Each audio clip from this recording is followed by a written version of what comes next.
Okay, today I'm going to review the Apple Watch Series 6, and it's pretty much exactly the same as the Series 7, but it's cheaper.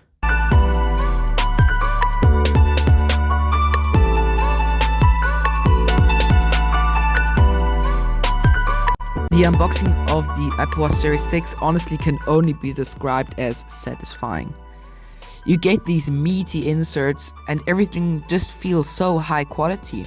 So we get the bands, obviously, and then we also get the watch itself in this compartment here. It's just a rectangle, and that's everything you get. I never was a big fan of the Apple Watch's design, and here it's no different. The build quality is solid though, everything looks and feels very well put together. I like the fact that the side rails are matte. Dislike the fact that you can't get them in matte black, which we all obviously know that that's the best color. So that's kind of a shame, but I'll let it pass. And the back is just basically full of sensors. It's not pretty, but a back doesn't have to be pretty on a watch.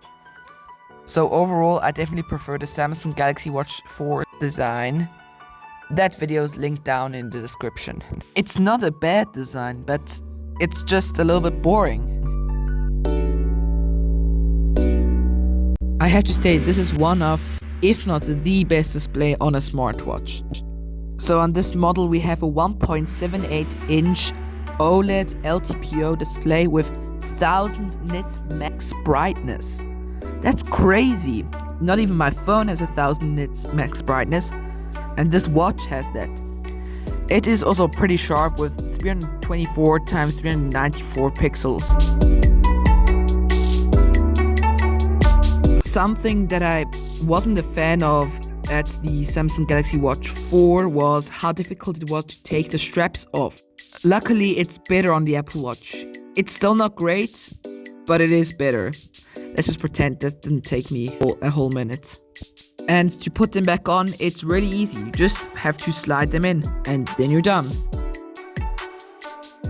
One big advantage or disadvantage for some people that the Apple Watch has is that it only works with iPhones. And it works really good with iPhones.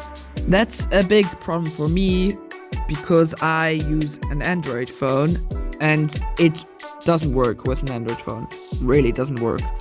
So here I have an iPhone from my father pulled up, and you can see this is the app that you have on your iPhone, and it has lots of stuff to do, too much to show in this video. But some things that are important are, for instance, you can change your clock, so there's like a whole store of that.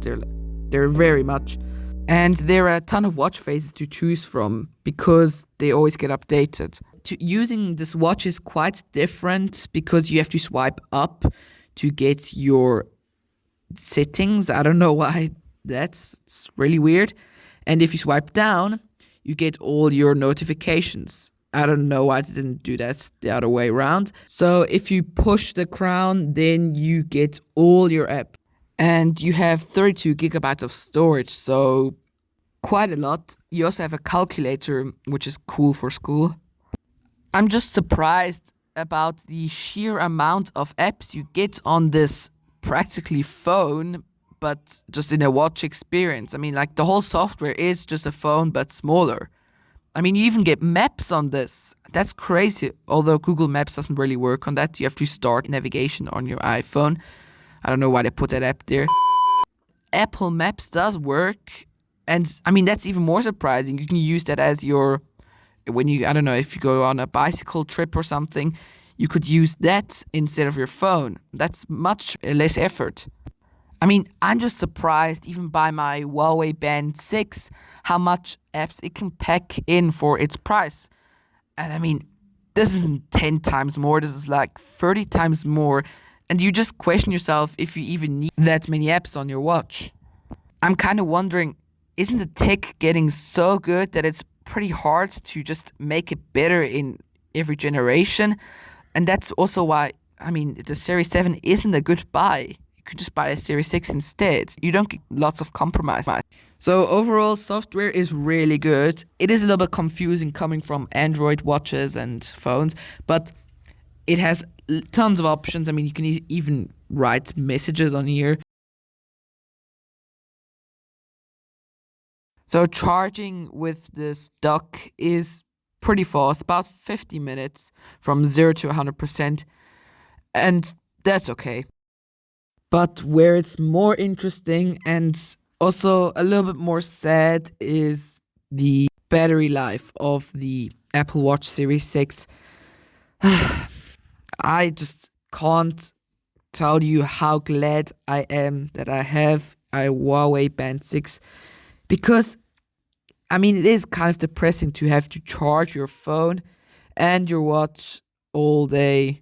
So the Apple Watch Series 6 has a battery life of about 24 hours if you're lucky.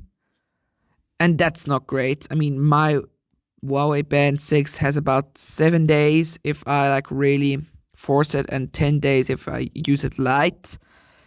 And I just don't have to think about it. But with this Apple Watch, I always constantly have to think about, oh, when should I charge it next? Oh, it's only on 20%. Would that last? And I mean, for $400, can't you expect a good battery life? Somehow not. I don't know how the Huawei did that. But so this has a battery capacity of 304 milliamp hour. I think you should go buy the Apple Watch Series 6 if you're an iPhone user. You want a good screen, good quality, and you're okay if your battery isn't the best. And people that watch this, please don't go buy the Series 7. I mean, it is a good smartwatch. Maybe it's going to hold, I don't know, half a year longer than this one.